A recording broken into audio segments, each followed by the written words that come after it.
village. Kukurira ku village. Chaingonzi ndakakurira ku village. Inini kukurira ku village. Chaingonzi ndakakurira ku village. Yeshua kukurira ku village. Auna chipo asi wewe une chido. Ndagara ndichiudzwa magara moyo. Apana ndanoziva sati penzere netaimu. Ndagara ndichiudzwa ndadzimba moyo. Ukanzwa kuti iwewe aurove musambo iwewe. Chandatara chaisaiswa kana ndimiwo.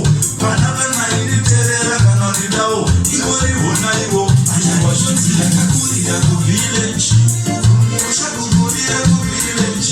Zvaingonzi ndakakurira ku village. Auva kukurira ku village. Zvaingonzi ndakakurira ku village.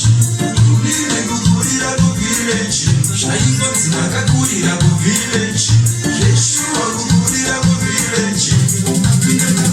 Vainzi munotimakisa kana kukushanda ndokona ndinokwanisa. Ndasvika panzvimbo ndachakunge ndinosemesa neshungu. Ndakapusha zvikashamisa. Apa namba 1 ndadana ndiri nendiriposo. Namba 2 ndakanga paina mukomaso. Namba 3 paiti vaira madhoo. Yesu yataita yainziya yazimbosa. Kakurira ku village. Muchakokurira ku village.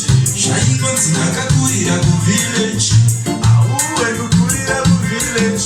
Zvaingonzi ndakakurira ku village. Yeshua kukurira ku village. Zvaingonzi ndakakurira ku village. Inini kukurira ku village. Auna chipo asi wewe une chido. Ndagara ndichiudzwa magara moyo.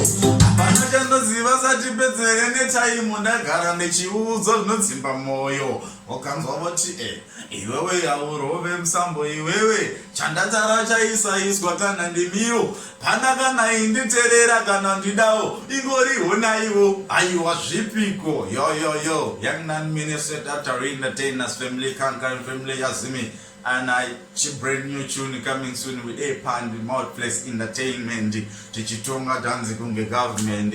Yeah man, we are Blue Sky Entertainment.